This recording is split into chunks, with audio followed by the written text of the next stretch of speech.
Shalom, selamat pagi Bapak, Ibu, dan saudara-saudara sekalian. Sebelum kita mendengar dan merenungkan kembali firman Tuhan pagi hari ini, marilah kita berdoa. Tuhan Yesus yang baik, pagi hari ini kami datang menyapa Engkau, Tuhan dan Raja kami. Kami berterima kasih buat tidur semalam, dan hari ini kami rindu kembali lagi mendengar dan merenungkan firman-Mu. Beri kami pengertian dan hikmat-Mu ya Tuhan.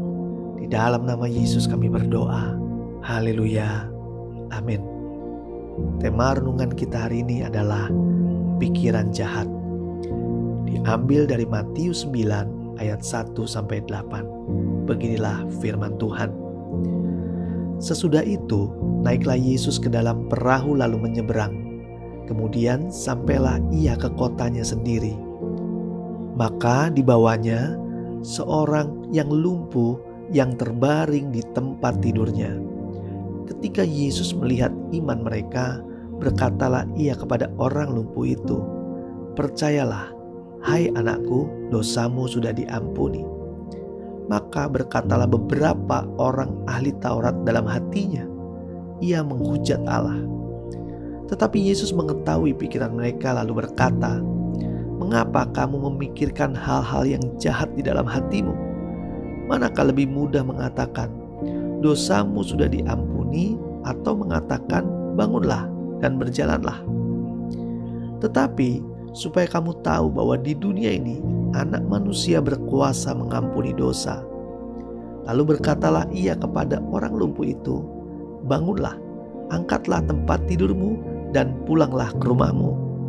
Dan orang itu pun bangun lalu pulang. Maka orang banyak yang melihatnya itu takut, lalu memuliakan Allah yang telah memberikan kuasa sedemikian itu kepada manusia.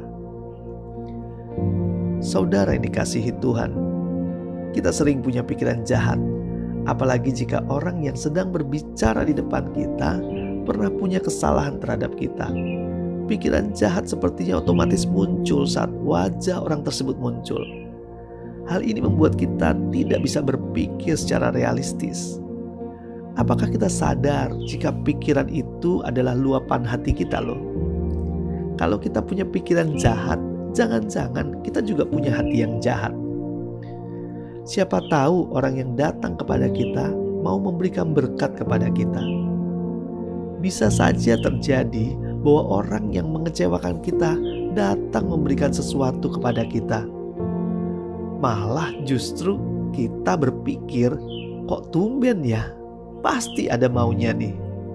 Itulah pikiran-pikiran jahat yang ada di dalam pikiran kita.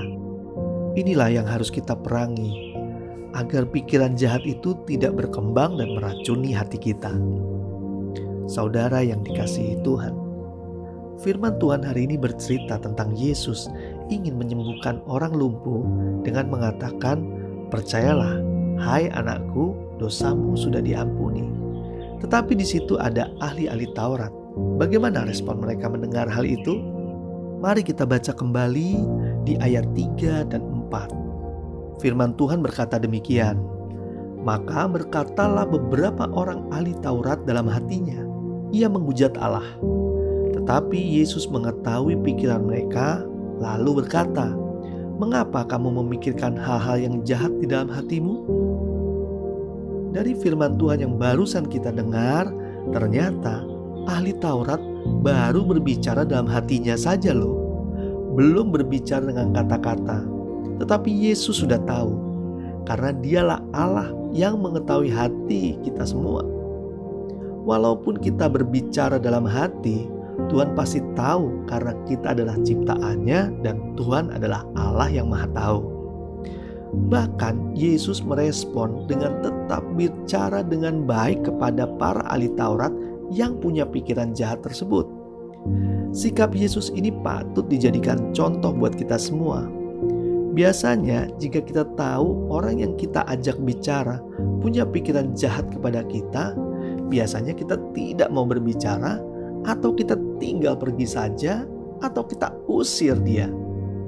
Tetapi Tuhan memberikan teladan untuk memberikan respon yang positif kepada orang-orang yang telah berpikiran jelek kepadanya. Mari kita ikuti teladannya. Walaupun orang berpikiran jahat kepada kita, tetaplah kita merespon dengan pikiran yang baik, pikiran yang positif, dan pasti ada pembelaan Tuhan diberikan buat anak-anaknya yang mengikuti teladannya. Mari kita praktekkan di dalam hidup kita untuk membalas kejahatan dengan kebaikan. Mari kita berdoa. Tuhan, kami berterima kasih untuk firman-Mu yang telah kami dengar. Kau Allah yang telah memberikan teladan bagi kami untuk senantiasa berpikir baik, berpikir positif, bukan berpikiran jahat. Ampuni kami jika kami masih punya pikiran-pikiran jahat. Berilah kami pikiran yang baik, karena kami tahu Tuhan tidak pernah merencanakan hal yang buruk dalam hidup kami. Kau juga mengajar kami untuk membalas kejahatan dengan kebaikan. Terima kasih Tuhan. Pagi hari ini juga kami tak lupa memohon berkat-berkat-Mu menyertai kami dari pagi, siang, hingga malam nanti. Di dalam nama Yesus kami berdoa dan mengucap syukur. Haleluya. Amin. Tuhan Yesus memberkati.